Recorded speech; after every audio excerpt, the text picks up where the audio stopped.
Kilala si Vladimir sa kanilang baryo bilang isang tanyag na manunugis. Siya ay nagmula sa angkan ng mga magigiting na mandirigma na noon pa man ay lumalaban na sa mga aswang at iba't ibang elemento na nagdudulot ng takot at panganib sa mga tao.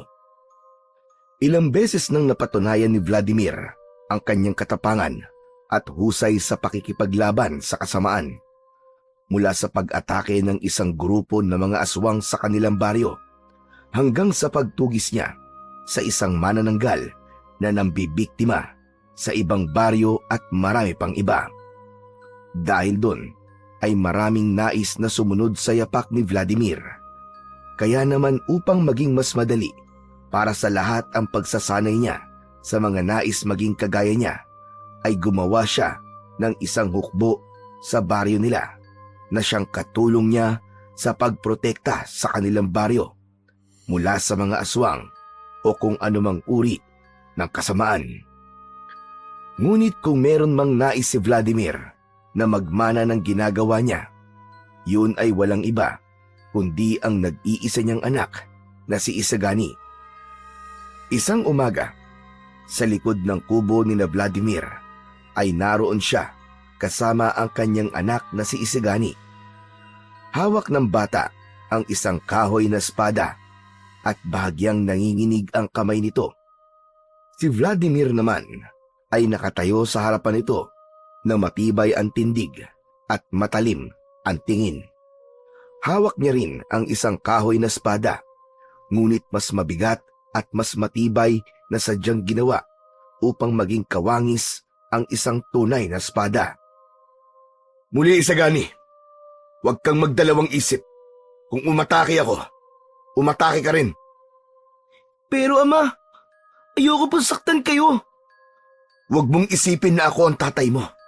Isipin mo na ako ay isang aswang na hindi magdadalawang isip na patayin ka. Naiintindihan mo ba? Huminga ng malalim si Isagani bago sumugod kay Vladimir. Malakas nitong inihampas sa kanya ang kahoy na espada, ngunit madali yung naiwasan ni Vladimir. At bago pa makabawi ang bata, ay tinapik niya ang kamay nito gamit ang sarili niyang espada, dahilan upang mabitiwan ni Isagani ang hawak nitong espada. Bumagsak ang kahoy na espada sa lupa. Ama, ang bilis niyo! At dapat ganun ka rin, anak. Ang pakikipaglaban ay hindi lang tungkol sa lakas, kundi sa bilis at pag-iisip. Kunin mo ulit ang sandata mo, Isagani.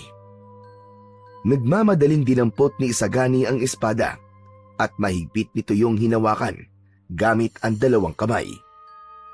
Bakas sa mukha nito ang determinasyon, ngunit kita rin ni Vladimir ang pangamba sa mata ng kanyang anak. Alam niyang hindi madali ang pagsasanay nito, lalo pat bata pa si Isagani, pero wala siyang ibang pagpipilian. Sa mundong ginagalawan nila, kailangan matuto na kagad ni Isagani sa lalong madaling panahon. Muli, Isagani, higpitan mo ang hawak sa iyong espada. Huwag mo tong bibitiwan kahit na masaktan ka. Muling sumugod si Isagani ng mas mabilis at mas determinado. Muli silang nagpalitan ng pag-atake ng kanyang ama. Napapangiti si Vladimir sa tuwing nakikita niyang lumalakas ang loob ng kanyang anak.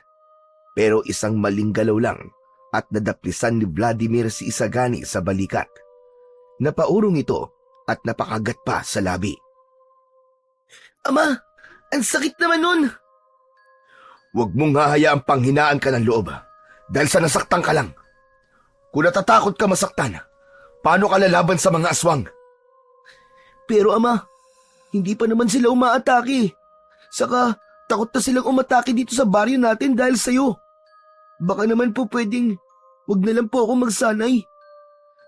Gusto ko na po makipaglaro sa mga kalaro ko. Saglit na natahimik si Vladimir. Alam niyang hindi pa lubos na nauunawaan ni Isagani ang panganib sa kanilang paligid. Bata pa ito at inosente pa sa tunay na panganib ng mundo. Ngunit sa mundong ginagalawan nila, ang inosente ay madaling nabibiktima ng kasamaan.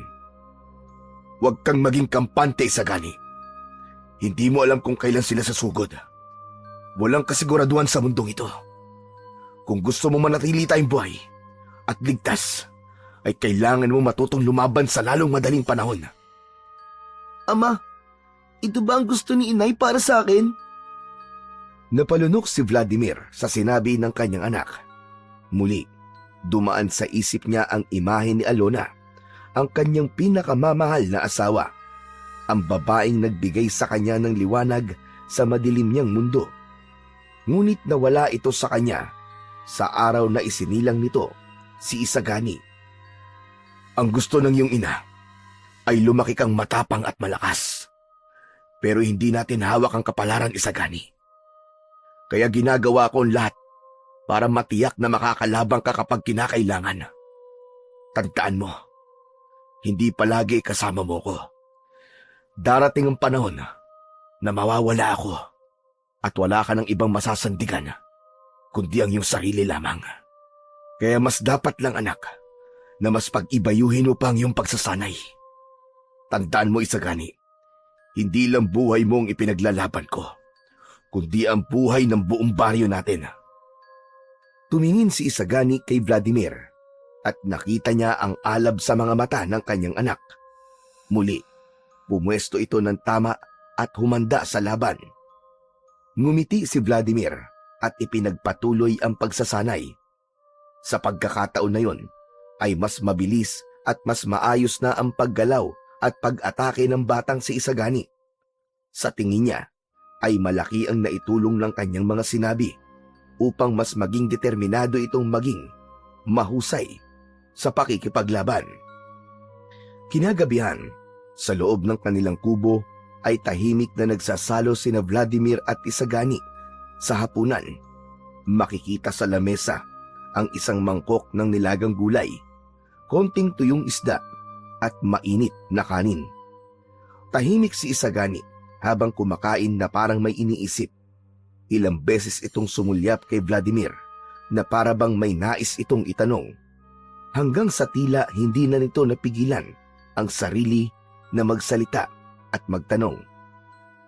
Ama, pwede po ba akong magtanong? Ano po ba ang itsura ni inay?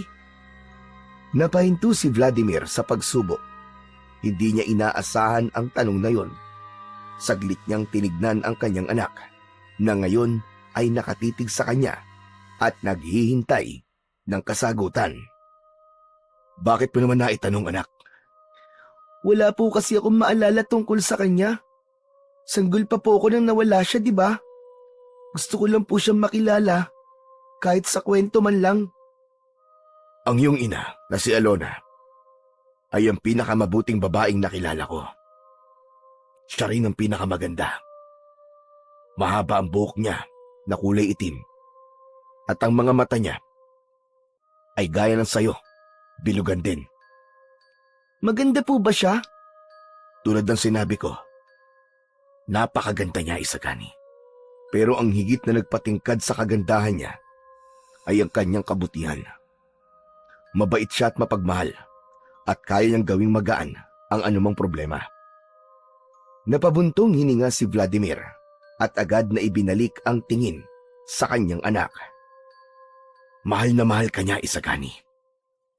Kahit hindi mo siya naabutan, huwag mong iisipin na kahit kailan ay hindi kanya inalagaan. Ibinigay niya ang lahat para sa'yo. Dinala kanya ng 9 na buwan sa kanyang sinapupunan at ligtas kanyang isinilang. Pero hindi po ba namatay po siya dahil sa akin? Huwag mong iisipin yun. Hindi mo kasalanan na nangyari. Walang dapat sisihin sa pagkawala ng nanay mo, Isagani, dahil oras sa talaga niya upang sumama sa ating Panginoon. Oo, masakit, pero kailangan nating tanggapin na may mga bagay at pangyayari dito sa mundo na wala tayong kontrol, gaya ng kamatayan. Saglit na namayani ang katahimikan sa pagitan nila. Naramdaman ni Vladimir ang lungkot kay Isagani. Napayuko si Vladimir nang muling bumalik sa alaala niya ang mga gabing magkasama silang nagkwekwentuhan ni Alona sa ilalim ng liwanag ng buwan. Ang mga yakap nito at ang tinig nitong punong-puno ng pagmamahal. Isang malalim na buntong hininga ang pinakawalan ni Vladimir bago siya muling bumalik sa pagkain. Hindi na nagtanong pa muli si Isagani na naging pabor kay Vladimir dahil pakiramdam niya ay maluluwa na siya kapag nagtanong pa uli si Isagani tungkol sa kanyang namayapang asawa. Isang hapon ay may kumatok sa pinto ng bahay ni Vladimir. Pagbukas ni Vladimir ay bumungad sa kanya ang isang matandang lalaki. May suot na lumang uniforme ng barangay. Si Kapitan Nestor ng Baryo San Miguel. Halata sa mukha nito ang pagod at pag-aalala. Ayon kay Kapitan Nestor, isang aswang ang nanggugulo sa baryo ng mga ito tuwing gabi. Ilang tao na ang nawawala at ang ilan ay natatagpuan na lamang ang bangkay na wala ng lamang loob. Nagsasara na ng maaga ang mga bahay at kahit ang matatapang nilang kalalakihan ay takot na takot nang lumabas pagsapit ng dilim. Wala nang nagawa ang mga ito kundi lumapit kay Vladimir dahil siya lamang ang kilala nito na sanay sa pagtugis sa mga aswang. Hindi naman nagdalawang isip si Vladimir. Kinuha niya ang kanyang sandata, isang matalim na itak na gamit na niya noon pa sa pakikipaglaban sa mga nilalang ng dilim. Agad siyang nagtungo sa baryo kasama ang kapitan. Sa pagdating niya sa San Miguel, agad niyang inalam ang kilos ng aswang. Pinag-aralan niya ang mga lugar na madalas nitong pinupuntahan at sa pagsapit nga ng gabi ay naghintay siya sa isang madilim na sulok malapit sa bahay ng huling naging biktima nito. Hindi nagkamali si Vladimir. Mula sa kadiliman ay lumitaw ang isang aswang na payat, ngunit mahaba ang mga kamay. May matutulis na kuko at mga matang nagliliwanag sa dilim. Tahimik itong gumagapang sa bubungan at paunti-unting lumalapit sa isa pang bintana. Ngunit bago pa man ito makapasok, mabilis na sumalakay si Vladimir. Mabilis din ang aswang, ngunit mas mabilis si Vladimir. Sa isang iglap, nagtagpo ang kanilang lakas. Gumamit ang aswang ng matutulis nitong kuko, subalit nasanggayon ng matibay na itak ni Vladimir. Isang malakas na hataw ng itak at naputol ang isang kamay ng aswang. Nagsisisigaw ito ng dahil sa labis na sakit. Pero hindi na ito binigyan ni Vladimir ng pagkakataon pang makatakas. Sa huling pag-atake niya, ay agad niyang pinugutan ng ulo ang aswang. Nang bumagsak ang katawan ng halimaw sa lupa, nag-umpisa ng sumilay ang liwanag ng umaga. Isa na namang gabi ng takot ang natapos. Muling nagkaroon ng katahimikan sa baryo. Nagpasalamat si Kapitan Nestor kay Vladimir. Ngunit tulad ng dati, hindi siya naghintay ng papuri at naglakad na siya pauwi sa kanilang bahay. Pagkarating niya sa bahay, ay agad na sumalubong sa kanya si Isagani na halos tumatalon sa pagkasabik. Ama! Ama! Ano po nangyari? Aswang na naman ba ang pinatay niyo? Tama ka, anak. Mabutit na patay ko na siya. Tahimik na ngayon ang baryo ni na Kapitan Nestor. Ama, malakas po ba yung aswang na nakalaban niyo? Oo, malakas. At mabilis din. Pero hindi sapat ang bilis at lakas niya para sa akin. Grabe, sana po, nakasama ako. Napailing si Vladimir habang tinitignan ang anak niyang puno ng sigla at paghanga para sa kanya. Huwag ka magmadali, anak. Darating ang araw para dyan. Pero hindi ka pa handa. Kaya nga dapat na paghusayan mo pa ang iyong pagsasanay. Pangako po, Ama. Magiging kasing lakas niyo rin po ako. Mas gagalingan ko po ang aking pagsasanay. Ganyan nga, anak. Sigurado ko na masigit pa sa akin na magiging husay at lakas mo. Pinagmasdan ni Vladimir ang kanyang anak. Bagamat may takot siya na darating ang araw na gagawin na ni Isagani ang ginagawa niya, ay alam niyang hindi niya yun mapipigilan. Kailangan ipagpatuloy ni Isagani ang pagiging manunugis ng kanilang pamilya at hindi yun maaaring maputol hanggang sa may mga aswang na patuloy na nagiging banta sa buhay ng mga tao. Tuwing umaga ay palaging gumigising ng maaga si Vladimir. Bago pa sumikat ang araw ay nasa labas na siya at hawak ang isang pambungkal habang inaayos ang mga pananim nilang gulay. Sa isang gilid ng kanilang bakuran, makikita ang hanay ng mga tanim na talong, kamatis, sitaw at ampalaya, mga halamang pinagkukunan nila ng kabuhayan. Maya-maya pa ay lumabas mula sa bahay si Isagani. Bitbit ang isang maliit na balde. Wala itong pasok sa eskwela sa araw na yon, kaya alam na ni Vladimir na sasamahan siya nito sa pagtatanim at pag-aalaga ng mga halaman. Ama! Ako na po magdidilig. Mabuti. Siguraduhin mo maaabot, pati ang mga pinakalikod, ha? Opo, Ama. Tahimik silang nagtrabaho sa loob ng ilang minuto. Si Isagani ang nagdidilig, habang si Vladimir naman ay nag-aalis ng mga damo. Ang ganong klase ng gawain ay bahagi na ng kanilang pang-araw-araw na buhay. Kapag hindi siya nagtatangkang sugpuin ang mga halimaw na gumagala sa kadiliman, isa lamang siyang simpleng magsasaka na bumubuhay sa kanyang anak. Habang nagpupunas ng pawis si Isagani, ay bigla itong nagsalita. Ama, paano po pala kayo naging isang manunugis? Hindi ako ang unang naging manunugis sa pamilya natin, Isagani. Matagal nang nasa dugo natin ang tungkuling ito. Ang mga ninuno natin ay kilala noon bilang pinakamagagaling na mga ngaso ng mga aswang. Ibig sabihin po, noon pa man po, ay ganito na po ang buhay natin? Tama ka, anak. Ang kaalaman sa pakikidigma at ang kakayahang lumaban sa kadiliman ay ipinapasa-pasa sa bawat henerasyon. Hindi natin to pinili, pero ito ang iniwan sa atin ng ating mga ninuno na kailangan nating ipagpatuloy. Saglit na katahimikan ang bumalot sa paligid habang pinoproseso ni Isagani ang kanyang narinig. Matagal na nitong alam na kakaiba ang buhay nila kumpara sa ibang pamilya sa baryo, pero noon lang nito lubos na naunawaan kung bakit. Paano po kung may iba po akong gustong gawin sa buhay ko? Halimbawa po, gusto ko po maging doktor o kaya ay pulis. Wala akong problema kung may iba kang nais gawin. Hindi kita pipigilan sa kung anong pangarap mo, anak. Pero Isagani, hindi mo dapat kalimutan kung sino ka. Kapag dumating ang panahon na kailangan mong ipagtanggol ang mga tao laban sa kasamaan, dapat handa ka. Hindi mo kailangan gawin ito araw-araw.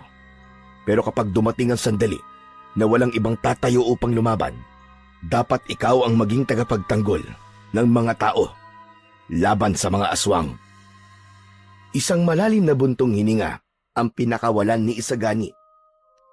Ibig sabihin po, kahit anong piliin ko po sa buhay, mananatili pa rin po akong isang manunugis, ganun po ba? Ganun na nga, anak. Hindi ito isang bagay na pwedeng takasan dahil ito ay isang pamana ng mga ninuno natin. Isa tong tungkulin, hindi natin hiniling, pero kailangan nating gampanan. Tahimik na tumango si Isagani at nagpatuloy sila sa kanilang gawain. Si Isagani ay muling bumalik sa pagdidilig ng halaman at si Vladimir naman ay nagpatuloy sa pagbubungkal ng lupa at pagtatanggal ng mga ligaw na damo. Nang sumunod na araw, maagang sinimulan ni Vladimir at Isagani ang kanilang pagsasanay sa likod ng kanilang bahay. Si Vladimir ay may hawak na kahoy na espada, habang si Isagani naman ay mas maliit na bersyon nito. Pawis na pawis si Isagani, ngunit hindi ito huminto kapag depensa sa bawat pag-atake ng kanyang amang si Vladimir. Kailangan mo masanay sa pagdepensa. Hindi mo kailangan laging umatake. Muling sumugod si Vladimir kay Isagani, ngunit bago pa siya makalapit sa kanyang anak, ay nakarinig sila ng pagtawag sa pangalan niya. Isa yung boses ng matandang lalaki. Sabay silang napalingon sa direksyon ng pinagmumula ng tinig. Nakita nila ang isang matandang lalaking papalapit sa kanila. Maputi na ang buhok ng matanda at mahaba ang balbas. May dala itong tungkod na may nakaukit na mga simbolo. Ang matandang lalaki ay si Apo Dayaw, ang kilalang babaylan at manggagamot sa kanilang baryo. Hindi lamang ito biyasa sa panggagamot, kundi may kakayahan din itong makakita ng mga pangitain. Tumigil si Vladimir at ibinaba ang kanyang sandata. Apo Dayaw, kayo pala. Magandang umaga po. Ano po sadya nyo rito? Paumanhin sa paggambala ko sa inyong pagsasanay. Ngunit, kailangan kita makausap ng tayong dalawa lang, Vladimir. Isagani, ituloy mong yung pagsasanay. Mag-uusap lang kami ni Apo Dayaw. Opo, Ama. Tinalikuran ni Vladimir ang anak at inalalayan si Apo Dayaw papasok sa kanilang kubo. Pagdating sa loob, agad siyang kumuha ng isang maliit na palayok at ipinag-init ng salabat ang matanda. Sa loob ng ilang minuto, katahimikan lamang ang bumalot sa pagitan nila. Nang matapos ang salabat, iniabot nito ni Vladimir kay Apo Dayaw na agad namang tinanggap ng matanda at maraang yung hinigop. Maraming salamat sa iyo, Vladimir. Umupo si Vladimir sa kabilang gilid ng lamesa habang tinitignan ang matanda. Apo Dayaw, ano po ang nais niyong ipaalam sa akin? May nakita akong pangitain kagabi. Isang madilim na anino ang bumalot sa ating baryo. May sasalakay sa atin, Vladimir. Aswang po ba? Hindi ako sigurado. Ngunit isang bagay lang ang natitiyak ko. Hindi ito pangkaraniwang nilalang. Marami sila at malalakas. Napakurap si Vladimir. Hindi basta-basta nagbibigay ng babala si Apo Dayaw at sa tuwing may pangitay nito ay talagang nagkakatotoo yun.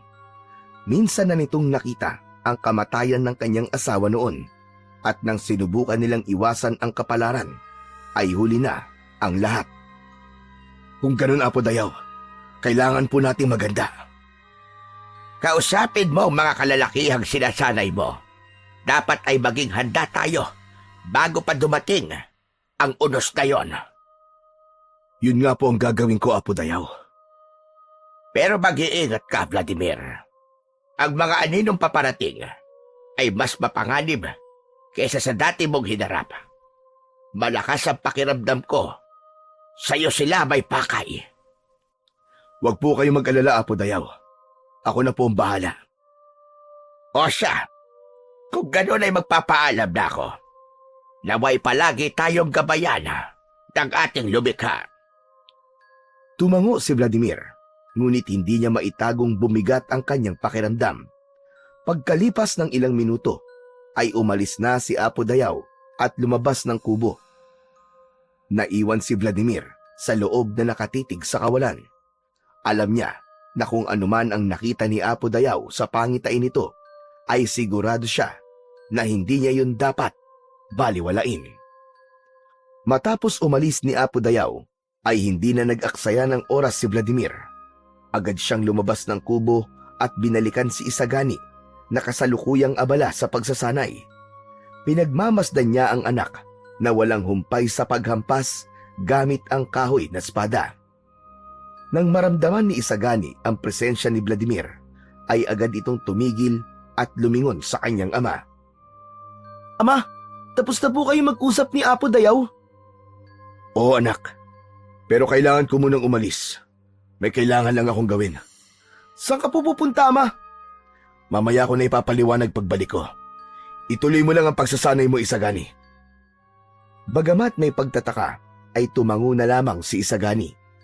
Hindi na nga nagpatumpik-tumpik pa si Vladimir. Mabilis siyang naglakad, paalis ng kanilang bahay, at tinungo ang iba pang bahagi ng baryo. Isa-isa niyang pinuntahan ang mga kalalakihang sinasanay niya sa bahay ng mga ito. Matapos yun, ay pinulong niya ang lahat sa kanilang plaza. Tinipon ko kayong lahat ngayon mga kasama. Hindi para sa karaniwang pagsasanay. Lingid sa inyong kaalaman, may isang pangitain na nakita si Apo Dayaw. Isang babala na may paparating na panganib sa ating baryo. Sabi niya, may aatake sa ating baryo na mga nilalang na hindi niya tiyak kung ano. Alam niyo na mga kasama, na kapag may pangitain si Apo Dayaw, ay palaging nagkakatotoo. Kaya nais kong ipaalam sa inyo na dapat tayong maging handa. Kahit wala ako, ituloy niyo ang inyong pagsasanay. Palagi kayong maging alisto, lalo na sa gabi. Kahit anong mangyari, huwag kayong magpapabaya. Nagtinginan ang ilan, ngunit wala ni isa ang tumutol. Walang sino mang lalaban na mag-isa. Kapag may nakita kayong kakaiba, ipaalam kaagad sa kasama nyo. Yun lang mga kasama, mag-iingat kayo. Ngayon, bumalik na kayo sa inyong mga gawain. Tumango ang mga kalalakihan, isa-isang umalis ang mga ito. Matapos yun, ay umalis na rin si Vladimir upang bumalik sa kanilang bahay.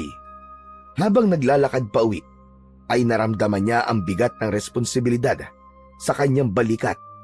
Alam niyang ang mga susunod na araw ay magiging mahirap para sa kanilang lahat. Pagbalik ni Vladimir sa kanilang kubo, ay agad siyang sinalubong ni Isagani.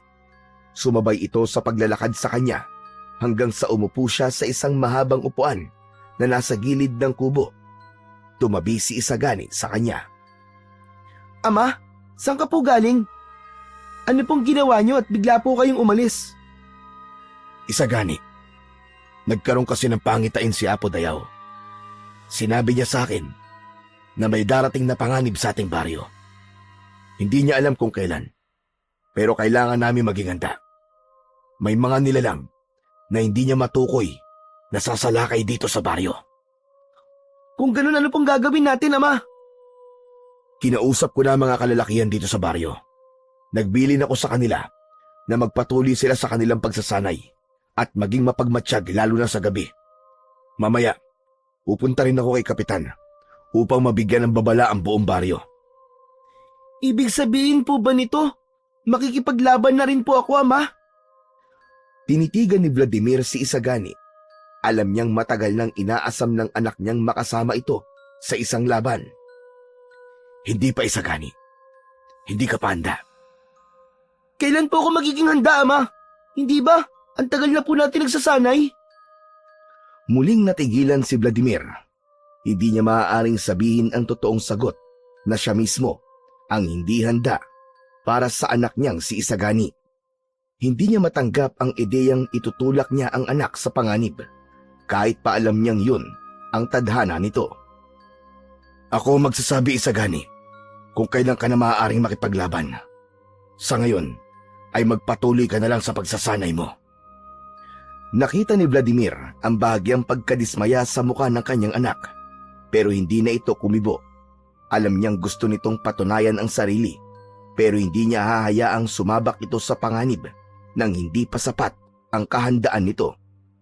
Habang tinitignan niya si Isagani, ramdam niya ang bigat ng responsibilidad bilang ama nito at bilang isang manunugis. Alam niyang darating ang araw na wala na siyang pagpipilian kundi payagan ng anak na lumaban. Ngunit hanggat kaya pa niyang ipagpaliban ang araw na yun, ay gagawin niya. Mula nang kumalat sa baryo ni Vladimir ang pangitain ni Apo Dayaw, ay agad na pinamunuan ni Vladimir ang mas matinding pagsasanay ng mga kalalakihan sa baryo. Sa gabi naman, kasama niya ang ilan sa mga ito sa pagroronda. Hindi nila alam kung kailan darating ang panganib, pero mas mabuting maging handa kesa magsisi sa bandang huli. Isang gabing maliwanag ang buwan, naglalakad si Vladimir at ang kanyang mga kasamaan sa madilim na kalsada sa kanilang baryo. Tahimik ang paligid at tanging tunog ng mga kuliglig at kaluskos ng kanilang mga paa ang kanilang naririnig. Pero bigla silang napahinto nang may narinig silang papalapit na mga yabag mula sa likuran.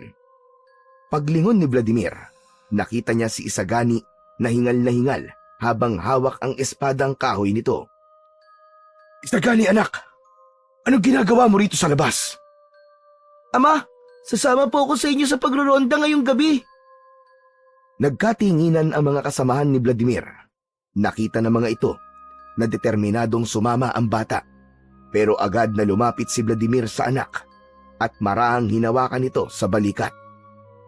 Isagani anak, bumalik ka na sa bahay. Delikado para sa kagaya mong bata ang nandito pa sa labas ng ganitong oras. Pero ama, gusto ko po kayong tulungan sa pagroronda.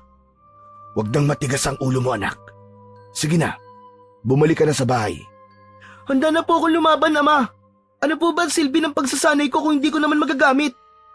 Ano pong saysay ng lahat ng yon kung hindi niyo rin po ako papayagang lumaban? Hindi porket sinasanay kita ay maaari ka na makipaglaban ni Isagani. May tamang panahon para doon at hindi pa ngayon ang panahong yon. Napapikit si Vladimir. Alam niyang may punto si Isagani. Pero sa panahong yon ay hindi pa siya handang makita ang kanyang anak na nakikipaglaban. Nanatiling nakatayo naman si Isagani at hindi kumikibo. Maya-maya pa ay napayuko na si Isagani at tumalikod. Tahimik itong naglakad pabalik sa kanilang bahay habang bagsak ang balikat. Habang pinagmamasdan ni Vladimir ang papalayong si Isagani, ay hindi niya maiwasang makaramdam ng kirot sa kanyang dibdib. Nakita niya ang labis na kagustuhan ng anak niyang makatulong, pero hindi niya kayang isugal ang buhay nito. Pagsapit ng madaling araw, ay nagdesisyon na sina Vladimir na huminto na sa pagroronda. Tahimik niyang binagtas ang daan pauwi sa kanilang bahay.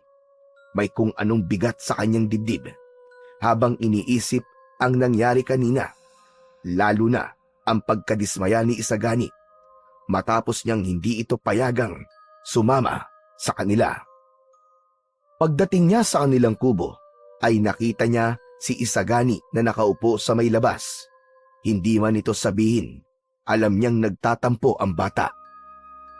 Lumapit si Vladimir kay Isagani at tumabi rito. Bakit hindi ka pa natutulog? Anong oras na, Isagani? Hindi sumagot ang kanyang anak. Nanatili lang itong nakatitig sa kawalan habang hawak ang espadang kahoy. Alam ko nagtatampo ka, Isagani. Pero sana'y naiintindihan mo kung bakit hindi pa kita pinapayagan sa gusto mong mangyari, anak. Pakiramdam ko po kasi, walang saysay po ang pagsasanay ko. Ano po ba ang silbi ng lahat ng ito kung hindi niyo rin po ako papayagan makipaglaban sa tunay na kalaban? Isagani, hindi mo pa naiintindihan. Hindi ito tulad ng pagsasanay natin. Kapag nasa totoong laban ka, bawal ang time purse. Hindi ka pagbibigyan ng kalaban mo, gaya ng ginagawa ko sa'yo. Isang pagkakamali lang, maaaring ikamatay mo yon. At hindi ko kayang mawala ka, anak. Pero ama, kailan niyo po ako papayagan sumama sa inyo at makipaglaban? Kailan niyo po ako ituturing na tunay na mandirigma? Kapag dumating na ang tamang panahon, anak. Kapag sigurado na akong hindi ka lang handa basta sa laban, kundi pati sa responsibilidad bilang isang manunugis.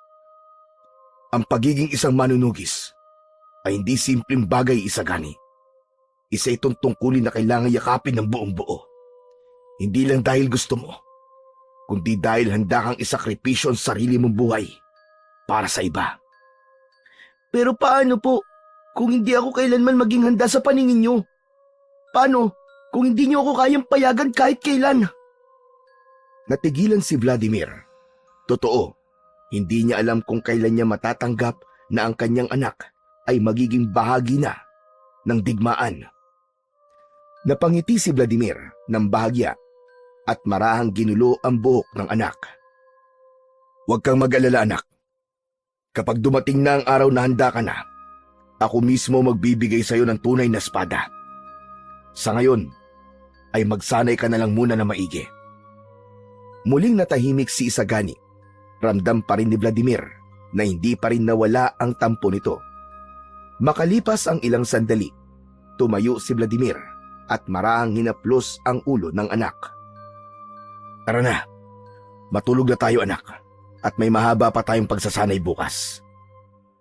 Hindi sumagot si Isagani, pero nang tumayo ito at pumasok sa kanilang kubo, ay alam ni Vladimir na kahit papano ay naunawaan siya ng kanyang anak. Tahimik naman ang baryo ng gabing yon habang nagroronda sina Vladimir at ang ilang kalalakihan. Ngunit sa kalagitnaan ng pagroronda nila ay isang malakas na sigaw ang pumunit sa katahimikan. Isang sigaw ng babae na nasundan ng sigaw ng iba pa. Naging magkakasabay na ang mga pagsigaw na para bang binalot ng impyerno ang buong baryo. Agad na sinundan ni Vladimir ang sigawan. Walang pag-aalinlangan na tumakbo si Vladimir kasama ang kanyang mga kasamahan. Nang marating nila ang pinagmumulan ng ingay, bumungad sa kanila ang isang nakapangingilabot na tanawin. Mga bahay na nakabukas ang pinto, mga dugo sa lupa at mga walang buhay na katawan na nakahandusay. At doon nila nakita ang mga salarin, ang mga tamawo. Maputi ang mga balat ng mga tamawo na tila hindi nasisikatan ng araw kailanman. Mahahaba at mapuputi rin ang buhok ng mga yon, ngunit ang mas nakakatakot ay ang matutulis na kuko at ang mga ngipin ng mga yon. Mabilis gumalaw ang mga tamawo na akala mo ay mga pesteng naglipa na. Mga tamawo mga yan! Lumaban tayo! Huwag niyong hahayaang ubusin nila mga tao sa baryo natin! Sabay-sabay nilang itinaas ang kanilang mga armas. Ang ilan ay may sibat at ang iba naman ay gulok. Si Vladimir naman ay may hawak na itak na minana pa niya sa kanyang ama. Nang sumugod sila, doon nila napagtanto ang tunay na bangis ng mga tamawo. Napakabilis ng mga ito. Ang isang kasamahan ni Vladimir ay hindi pa man nakakaatake, ay agad nang nahablot ng isang tamawo. Tinusok ng matutulis nitong kuko ang lalamunan ng kawawang lalaki bago tinapon ang katawan na parang basahan. May isa na nagawang tagain ang tamawo sa likod, ngunit parang wala lang yun dito. Maraan na lumingon ang tamawo sa umatake rito at sa isang iglap ay nilapa nito ang leeg ng kawawang lalaki.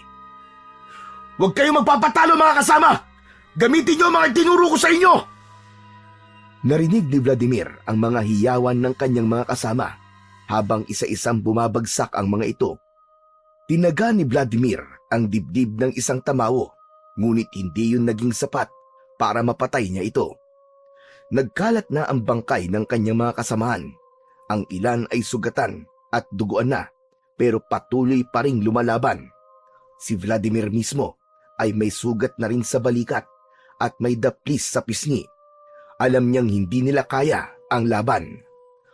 Hanggang sa gitna ng kaguluhan ay isang mas matangkad na tamawo ang dumating. Kakaiba ang bihis nito sa ibang tamawo na naroon. Husto na mga alagad! Agad namang huminto ang lahat ng mga tamawo sa pag-atake. Nagtipon ang mga yon sa likod ng bagong dating na tamawo. Ako si Tawin. Ako ang pansamantalang pinuno ng mga tamawo na nakatira sa kagubatan sa lugar na ito.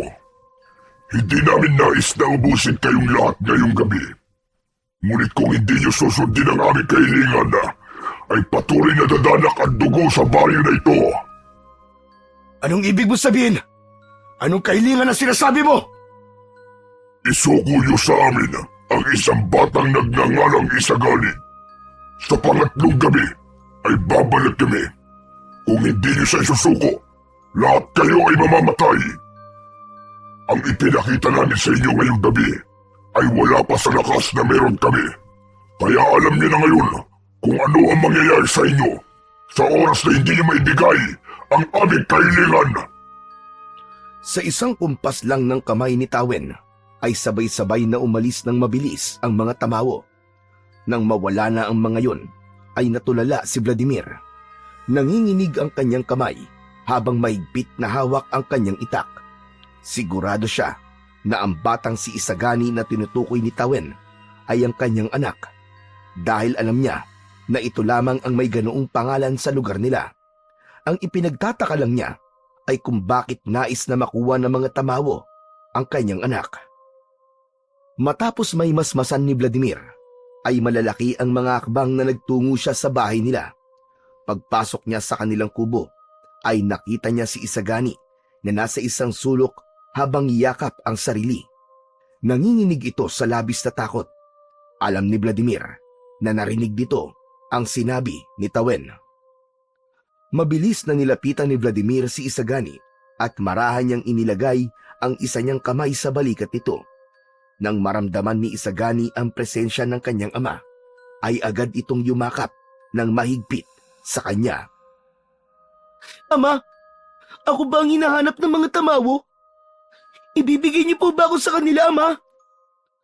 Mariing ipinikit ni Vladimir ang kanyang mga mata.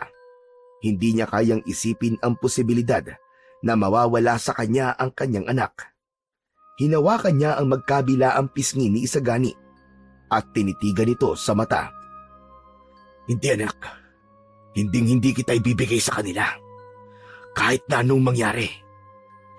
Pero sabi po nila, babalik po sila at papatayin nila ang lahat kung hindi nila ako makukuha. Huwag kang matakot, Isagani. Hindi kita pababayaan. Hindi ko hahayaang makuha ka nila. Nanginig ang labi ni Isagani at parang may gusto pa itong sabihin. Ngunit muli lang itong yumakap kay Vladimir. Gumanti naman siya ng yakap dito upang iparamdam sa anak na nandun siya para rito. Kinaumagahan ay maagang nagising si Vladimir, ngunit ramdam pa rin niya ang pagod ng kanyang katawan mula sa naging laban nila sa mga tamawo. Ang bigat ng mga pangyayari kagabi ay parang nakapatong sa kanyang balikat, lalo na't hindi pa niya alam kung bakit hinahanap ng mga tamawo ang kanyang anak. Sa harap ng kahoy na mesa, tahimik silang mag-ama habang kumakain. Si Isagani ay hindi gaano nagsasalita. May bakas pa rin ng takot sa mga mata nito. Si Vladimir naman ay iniisip kung ano ang dapat niyang gawin para maprotektahan ang kanyang anak. Wala pang ilang minuto mula na magsimulang kumain sila nang makarinig sila ng mga yabag sa labas ng kanilang kubo na sinundan ng pagtawag ni Apo Dayaw.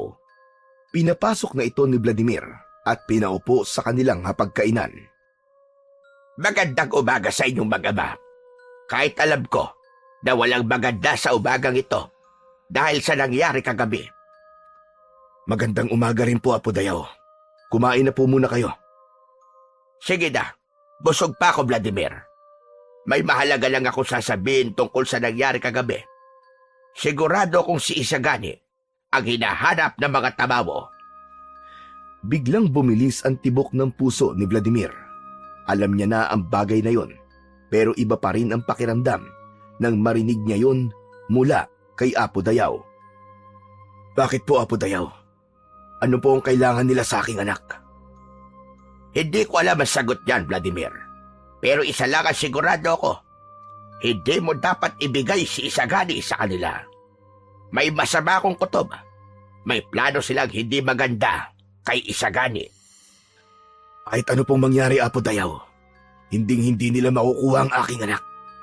Hindi ako papayag. Magkakamatayan muna kami.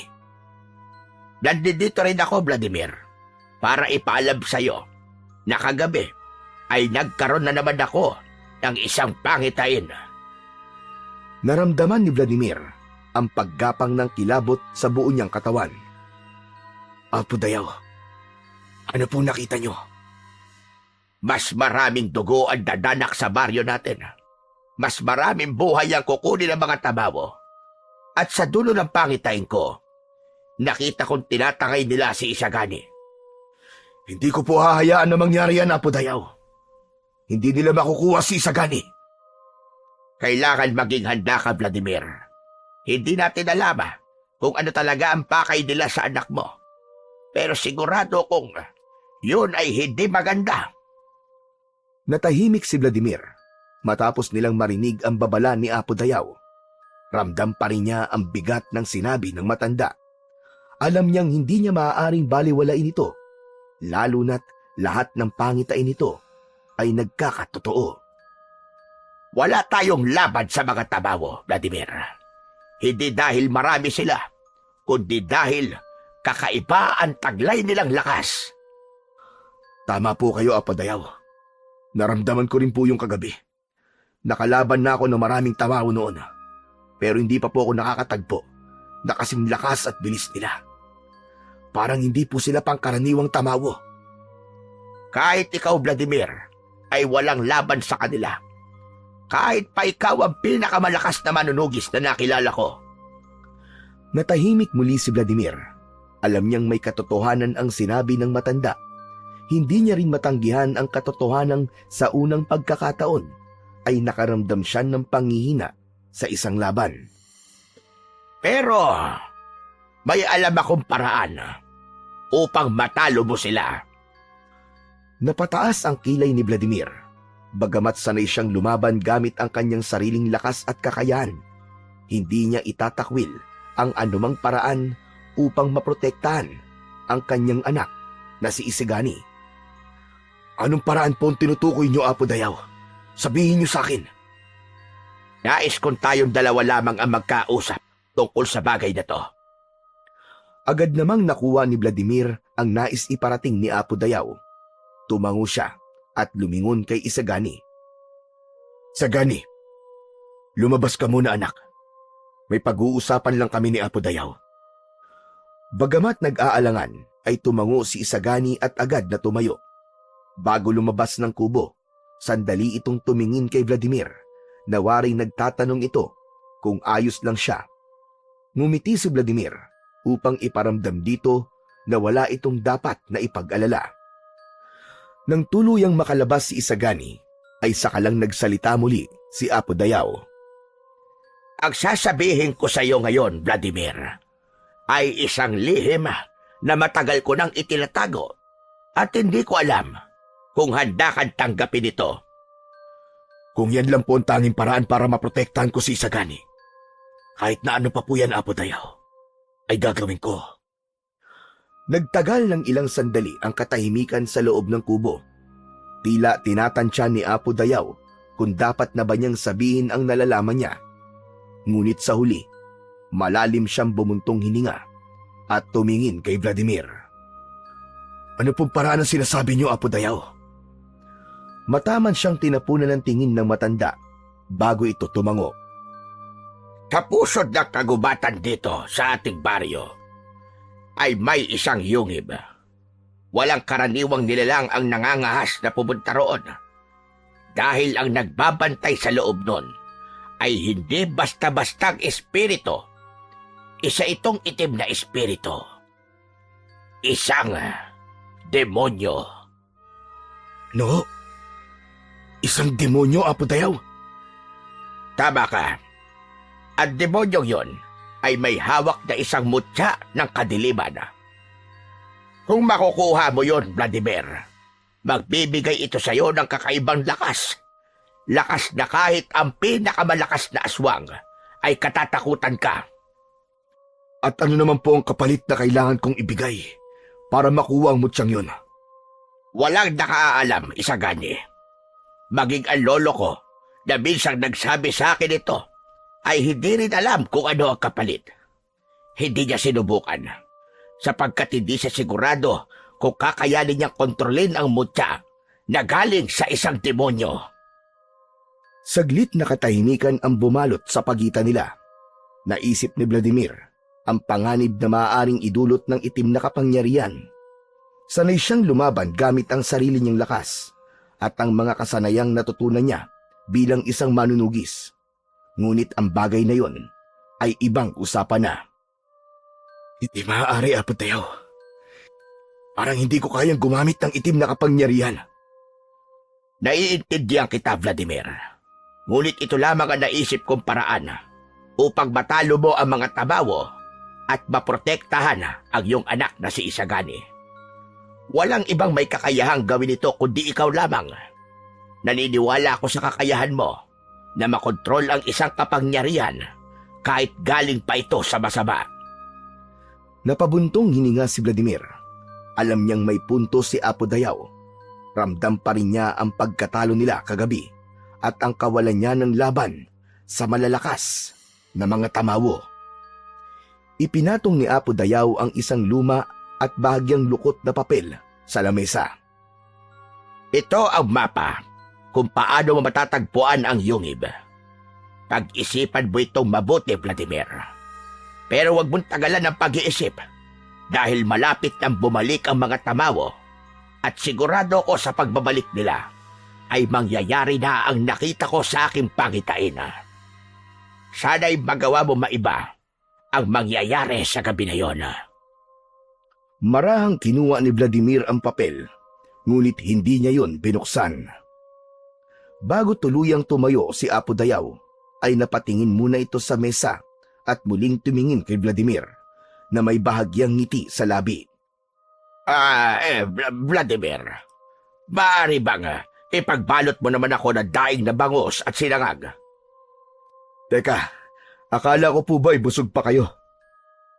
Nagutom ako sa usapan natin Bahagyang napangiti si Vladimir. Agad niyang ipinagbalot ng pagkain at inabot yon sa matanda. Tinanggap naman yun ng matanda at tumango bago tuluyang lumabas ng kubo. Naiwan si Vladimir na nakatingin sa mapang hawak niya. Alam niyang sa sandaling buksan niya ito, isang bagong landas ang maaari niyang tahakin. Isang landas na maaaring pagsisihan niya sa huli. Napasapo si Vladimir sa kanyang muka at napabuntong hininga. Napakabigat ng sitwasyong kinakaharap niya. Hindi niya maatim na hayaang makuha ng mga tamawo ang kanyang anak na si Isagani. Ngunit hindi rin niya alam kung kaya ba niyang tanggapin ang anumang magiging kapalit ng itim na mutya. Nasa malalim siyang pag-iisip nang mapansin niyang pumasok na si Isagani. Lumapit ito sa kanya nang may pag-aalala sa muka. Ama, ano pong sinabi ni Apo Dayaw? Ano raw po ang paraan para matalo po ang mga tamawo? Huwag mo nang alamin, anak.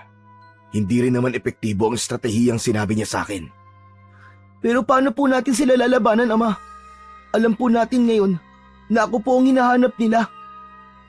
Paano po kung bumalik sila dito? Akong bahala doon, anak. Hindi kita pababayaan. Maniwala ka sa akin. Hindi ka nila makukuha. Sigurado po ba kayo, Ama? Oo, anak. Sigurado ko.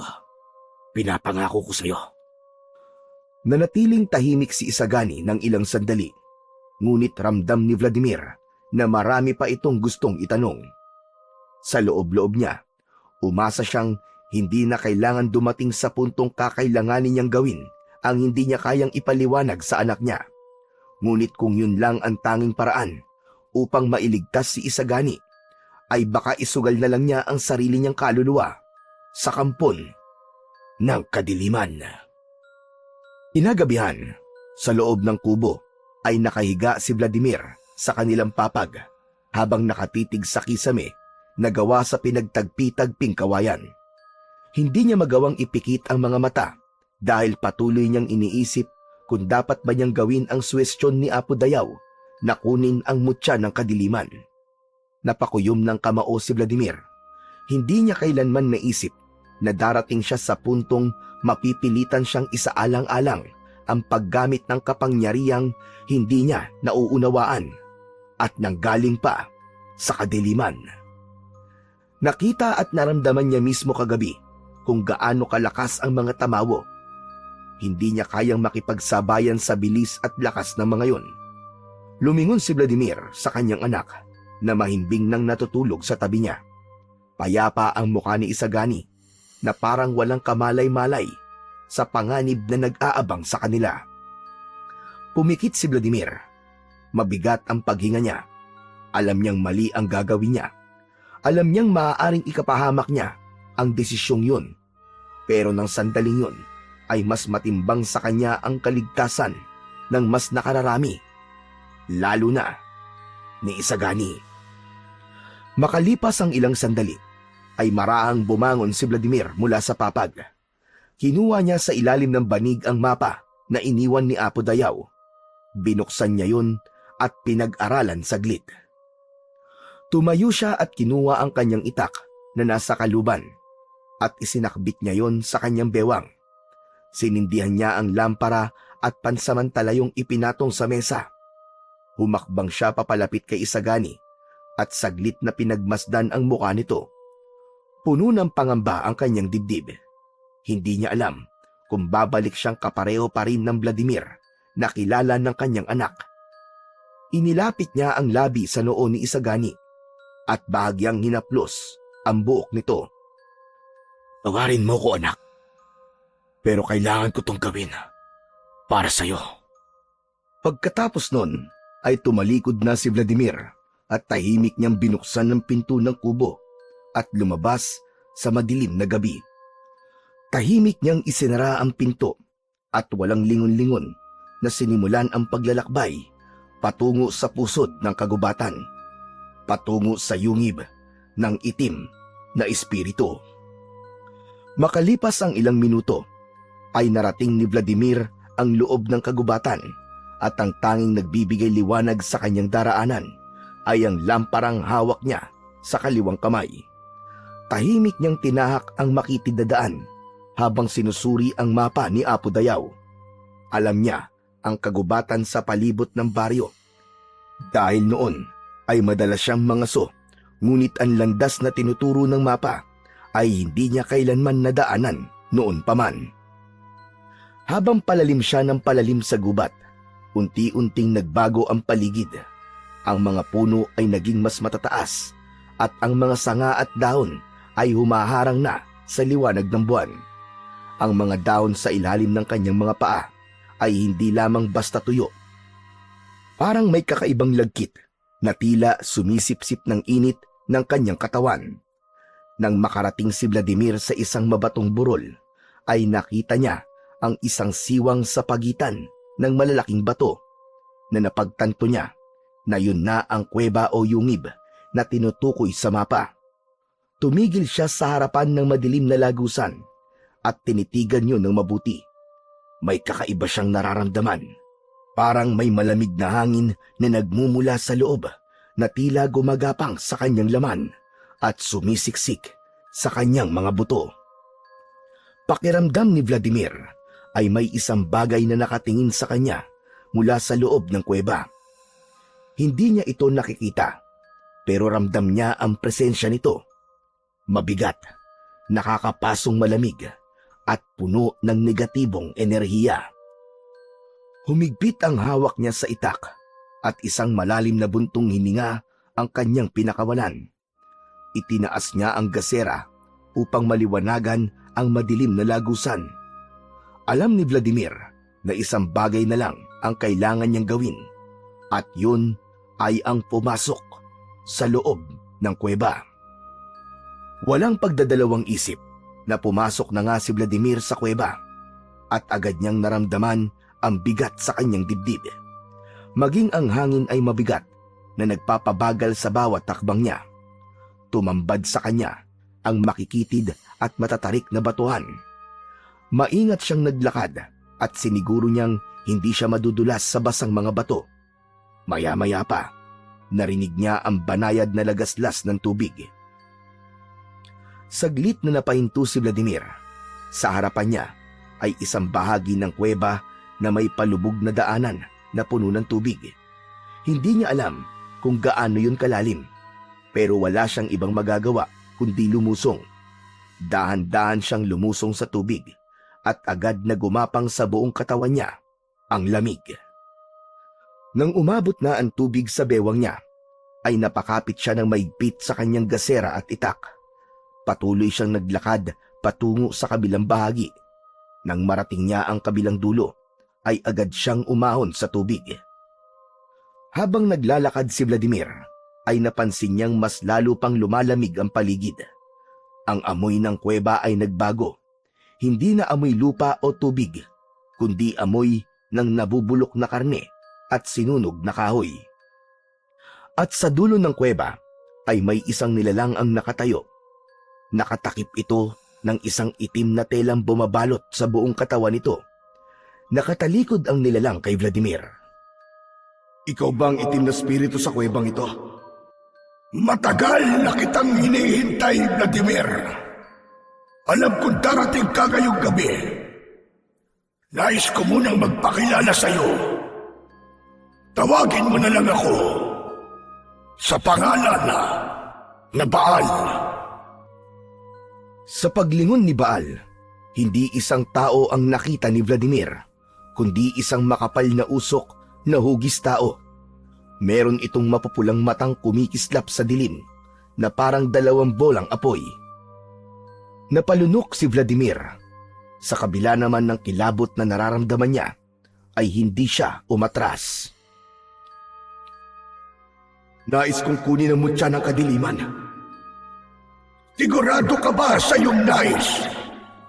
Marami nang nagtangkang mapasakamay ang mutya ng kadiliman. Ngunit lahat sila ay nabigo. Lahat sila ay namatay. Bakit hindi mo muna subukan? Subukan mo ako, Baal. Malakas na tumawa si Baal, isang halakhak na tila nagmumula sa iba't ibang direksyon ng kuweba. Umaalingaw-ngaw yun na nanunuot sa magkabilaang tenga ni Vladimir. Kung gayon, bibigyan kita ng pagkakataon. Patunayan mo kaya mong dalhin ang kapangyarihan ng mutya ng kadiliman. Mula sa isang itim na usok, unti-unting lumitaw sa harapan ni Baal ang isang bungo ng tao. Sa loob nun ay may likidong kulay pula na malapot.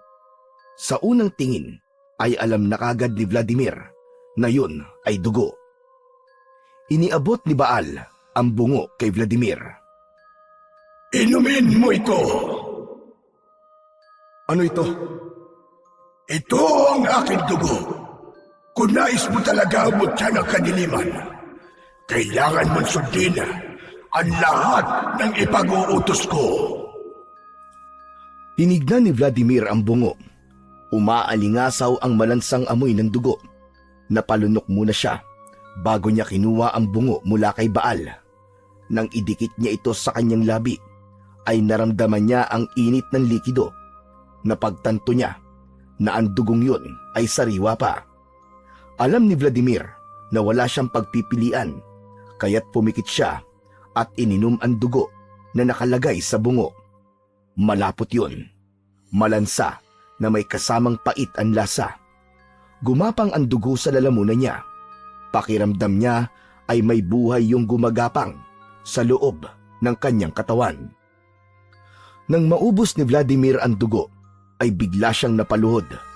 Sumakit ang kanyang sikmura na para bang may nagbabagang apoy na naglalagablab sa loob ng kanyang tiyan. Nanginig ang kanyang buong katawan. Sumisikip ang kanyang dibdib at dumilim ang kanyang paningin. Sa huling sandali, bago siya mawalan ng malay, ay narinig niya ang malakas na halakhak ni Baal. Makalipas ang ilang sandali, ay muling nagkamalay si Vladimir. Napasinghap siya at agad niyang naramdaman ang bigat ng kanyang katawan.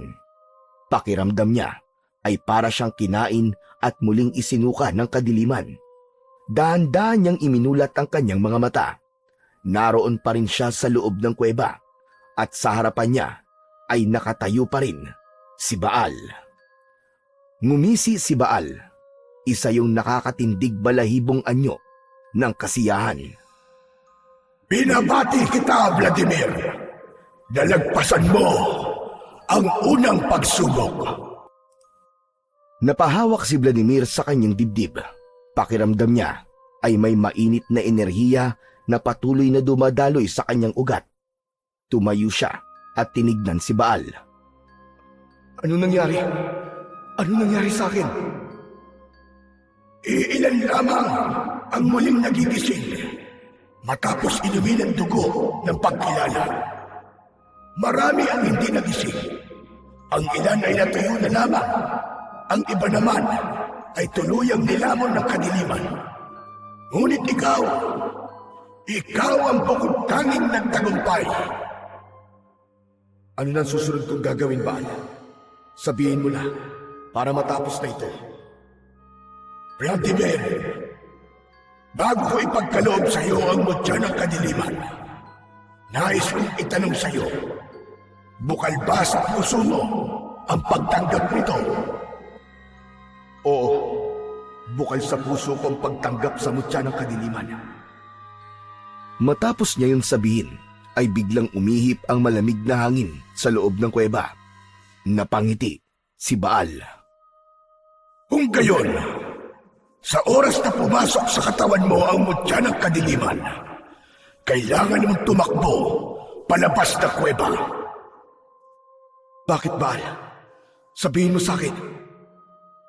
Dahil ang kuwebang ito ay guguho. Kung hindi ka makakalabas, ibig sabihin ay hindi ka tinanggap ng mutya at dito ka na mamamatay. Napalingon si Vladimir sa likuran niya at nanlaki ang kanyang mga mata nang makita niyang wala na ang daan na dinaanan niya papasok sa kuweba na yun. Isang solidong pader ng bato ang nakaharang sa kanyang likuran. Wala ka nang babalikan, Vladimir.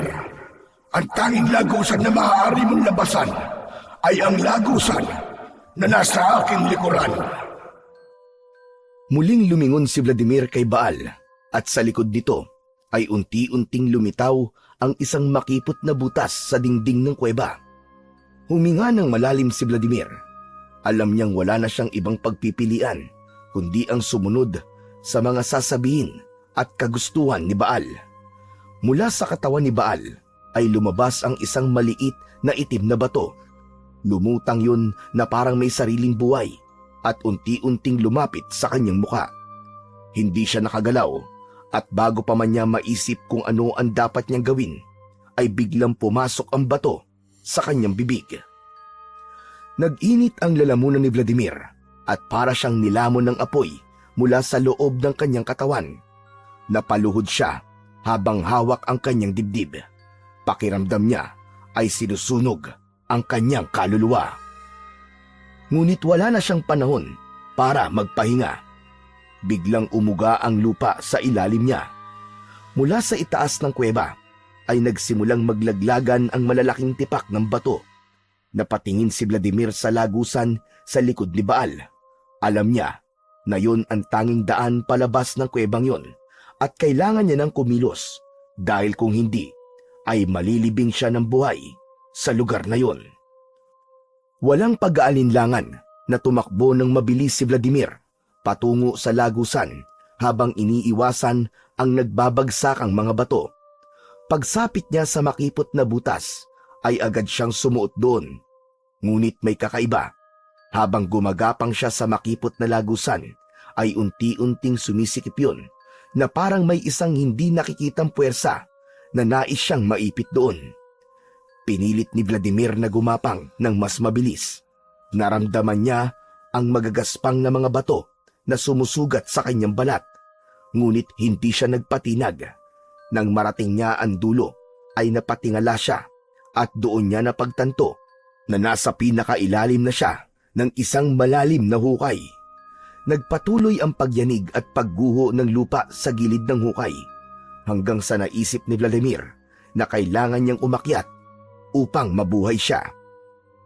Mabilis na nagtungo si Vladimir sa gilid ng hukay at ikinapit niya ang mga kamay niya sa mga batong nakausli roon.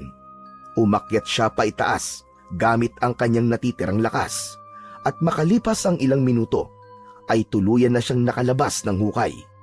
Iginala niya ang kanyang paningin at napagtanto niyang nasa kagubatan na siya. Pagod na pagod siyang nagpahinga at napahiga sa lupa.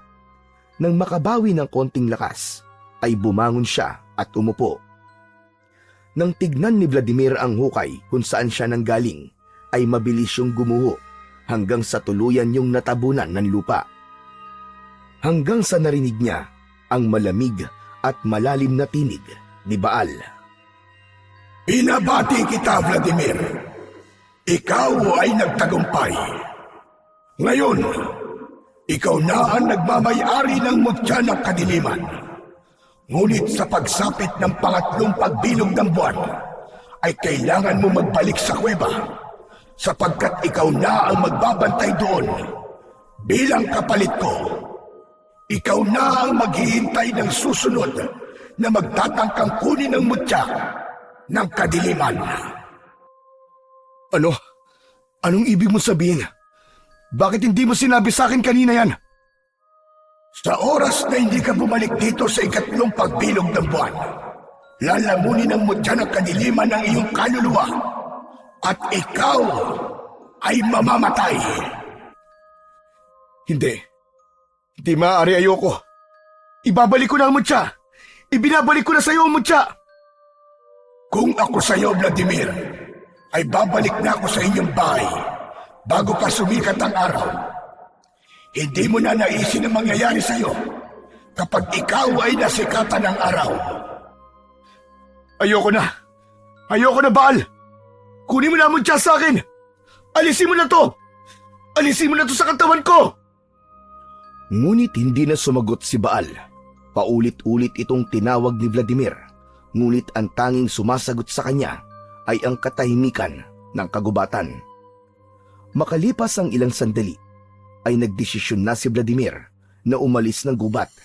Nang magsimula siyang maglakad, ay napansin niyang unti-unti nang sumisikat ang araw sa silangan. Sa unang pagtama ng sinag ng araw sa kanyang balat, ay isang matinding hapdi ang naramdaman niya na parang sinusunog ang kanyang balat. Napasinghap siya sa sakit at agad niyang iniiwas ang sarili sa direksyon ng liwanag. Hindi na hinintay ni Vladimir na tuluyang lumiwanag ang paligid at mas lalo niyang binilisan ang kanyang paglalakad. Nagtago siya sa lilim ng mga puno at pilit na iniwasan ang liwanag na nagmumula sa araw. Hanggang sa hindi na niya kinaya at mabilis siyang tumakbo. Hindi na inalintana ni Vladimir ang mga sanga at bato na humihiwa sa kanyang balat. Mas mabuti pang masugatan siya kesa matamaan ng araw. Nang marating ni Vladimir ang kanilang bahay, ay agad niyang binuksan ang pinto at pumasok. Mabilis niyang isinaraan lahat ng bintana upang walang liwanag na makapasok. Marahan siyang umupo at pilit na pinapakalma ang sarili. Nang makita niyang tulog pa rin si Isagani, ay nakahinga siya ng maluwag dahil hindi siya nito nahuli sa kanyang paglabas. Kung nagising ito, siguradong uulanin siya nito ng napakaraming tanong. Ngunit kahit ligtas siya mula sa mga tanong ni Isagani, hindi niya maitatanggi ang isang mas malaking katotohanan, at yun ay hindi na siya maaaring lumabas kapag umaga o habang meron pang araw. Ramdam na ramdam ni Vladimir ang malaking pagbabago sa kanyang katawan. Pakiramdam niya ay hindi na siya isang tao. Sa maghapon na lumipas ay walang ginawa si Vladimir kundi ang pakiramdaman ang kanyang katawan. Hindi siya mapakali dahil ramdam niya ang kakaibang lakas na walang tigil na dumadaloy sa kanyang buong katawan. Sinubukan niyang lumabas ng kubo, ngunit tuwing nasisikatan siya ng araw ay parang nasusunog ang kanyang balat. Napapaatras siya, napasandal sa dingding ng kanilang bahay habang mariing nakapikit. Ngunit bukod doon ay wala nang hindi magandang nararamdaman si Vladimir. Pakiramdam niya ay parang kaya niyang tumakbo ng malayo nang hindi napapagod. Ang kanyang pandinig ay naging mas malakas din at kahit ang maliliit na tunog sa labas ng kubo ay naririnig niya. Pagsapit ng gabi, dumating si Apo Dayaw sa kubo ni Vladimir. Matapos ang maikling pagbati, sinenyasan ni Vladimir si Isagani na lumabas muna. Kahit nagtaka ang bata, ay sumunod naman ito. Nang makalabas na si Isagani, ay agad na kinausap ni Vladimir si Apo Dayaw. Nakuha ko na po umutya ng kadiliman, Apo Dayaw. Hindi ako nagkamali na sabihin sa iyo tungkol sa mutyang yon, Vladimir. Alam ko kasi na makukuha mo yon. Ano ang pinagdaanan mo para makuha mo yon? Nakilala ko na po ang sinasabi niyong bantay sa kuweba na si Baal. Pinainom niya po ako ng dugo. Nawalan po ako ng malay matapos kong inumin yon. Pero nang magising po ako, sinabi niyang nalagpasan ko ng pagsubok. Marami raw po ang hindi nagising at namatay matapos inumin ng dugo na yon. Pagkatapos po nun, ay ibinigay po sa akin ni Baal ang mutya ng kadiliman. Saglit na katahimikan ang namayani sa pagitan nila. Hindi ipinakita ni Apo Dayaw kung ano ang iniisip nito, pero alam niyang may pangamba rin ang matanda. Vladimir, ano ang nararamdaman mo ngayon? Lumakas po ko. Hindi na rin po ako nakakaramdam ng pagod. Mas naging matalas din po ang aking pandinig at pandama. Pero hindi na po ako maaaring masikatan ng araw. Nasusunog po ang balat ko kapag natatamaan po ako ng sikat ng araw, Apo Dayaw. Pakiramdam ko ay isa na akong nilalang ng kadiliman. Malakas ang pakiramdam ko na hindi lamang yan ang mga pagbabagong mangyayari sa iyo. Kaya maging handa ka sana. Ngunit magagamit mo ang mutya ng kadiliman para ipagtanggol ang mga tao dito sa baryo at protektahan ang iyong anak, Vladimir. Naway hindi ka magpalamon sa itim na kapangyarihan ng mutya at manaig pa rin sa iyong puso ang likas mong kabutihan.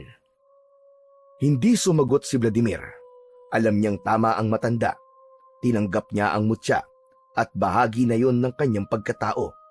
Isang bagay na wala na siyang magagawa kundi tanggapin at yakapin. Kinagabihan, mahimbing na natutulog si Vladimir sa tabi ni Isagani nang bigla siyang naalimpungatan. May kakaibang init na bumalot sa buo niyang katawan. Hindi yun isang pangkaraniwang init, kundi parang apoy na gumagapang sa ilalim ng kanyang balat. Bumalikwas si Vladimir at umupo siya sa gilid ng papag. Ang bawat hibla ng laman niya ay pumipintig sa matinding hapdi. Pakiramdam niya, may isang nilalang sa loob ng kanyang katawan na nais lumabas. Napatingin siya sa kanyang mga kamay. Nanlaki ang kanyang mga mata nang dahil sa takot. Ang mga daliri niya ay humaba at ang mga kuko niya ay naging mas matutulis at ang balat niya ay tinubuan ng matitigas na balahibo. Nagising si Isagani sa mumunting ungol ni Vladimir. Ama! Ama, ano po nangyayari sa inyo? Lumayo ka sa akin, Isagani! Lumayo ka! Pero ama! Sinabi ng lumayo ka! Biglang sumigaw si Vladimir habang pilit na nilalabanan ang pagbabagong nangyayari sa kanya. Bago pa siya tuluyang magbago, itinulak niya ang anak na si Isagani ng malakas, dahilan para mahulog ito sa papag at mapaupo sa sahig. Mabilis na tumakbo si Vladimir palabas ng bahay. Hindi siya pwedeng manatili roon.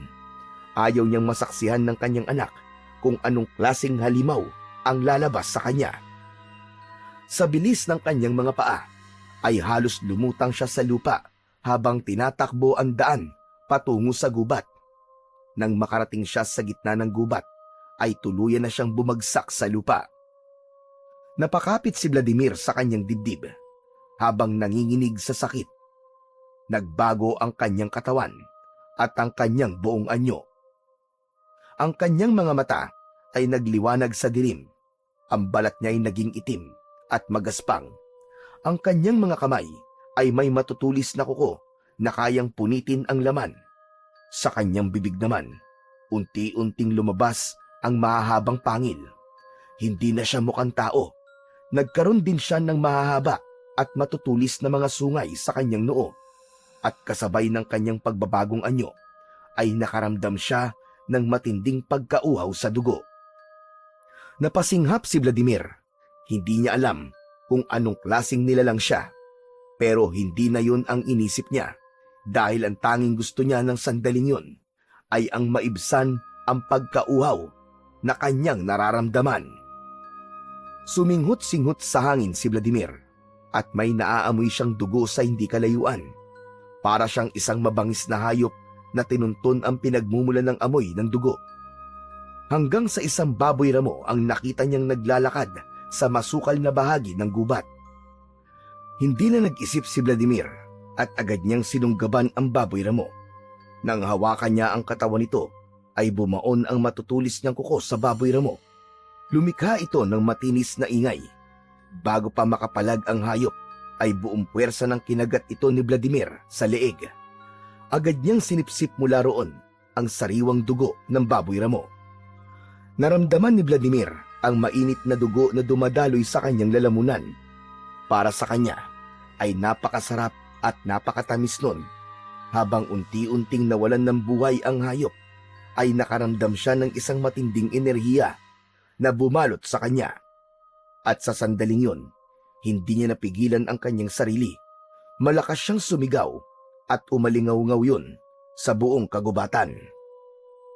Matapos masipsip ni Vladimir ang dugo ng baboy ramo, ay nanugis pa siya ng ibang mga hayop. Pakiramdam niya, kahit gaano karaming dugo ang inumin niya, ay hindi naiibsan ang kanyang pagkauhaw. Nawala ang pagkauhaw niya sa dugo pagsapit ng madaling araw kung kailan malapit nang sumikat ang araw. Sa pagkakataon na yon, ay bumalik na rin siya sa pagiging tao. Alam ni Vladimir na kailangan niya nang makabalik sa bahay nila bago pa tuluyang sumikat ang araw. Mabilis siyang tumayo at nagmamadaling tumakbo pauwi. Sa bawat takbang niya ay ramdam na ramdam niya ang panghihina na parabang ang buong lakas niya ay nauubos kasabay ng unti-unting pagkawala ng dilim. Dumaan siya sa isang batis upang linisan ang dugo sa kanyang muka at mga kamay. Nang marating niya ang kanilang kubo, nagulat siya nang makita si Isagani na nakaupo sa may hagdan na parabang kanina pa siya nito hinihintay. Hindi niya ito pinansin. Nilagpasan niya si Isagani at pumasok siya sa loob ng kanilang kubo. Agad namang sumunod si Isagani sa kanya. "Ama, saan po kayo galing?"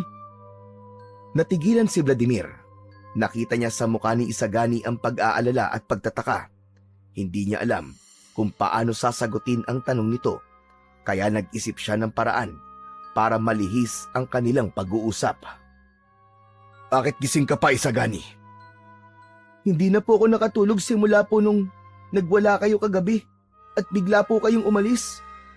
Ano po ba nangyari sa inyo, Ama?" "Saka na tayo mag-usap, Isagani. Pagod ako. Kailangan ko magpahinga." "Ama, nagsisinungaling po kayo. May nangyayari po sa inyo, alam ko. Bakit ayaw niyo pang sabihin sa akin ang totoo, Ama?" "Tama na, Isagani. Tama na! Hindi ka ba marunong makaintindi? Pagod ako." Natigilan at napaatras si Isagani sa pagbulyaw ni Vladimir.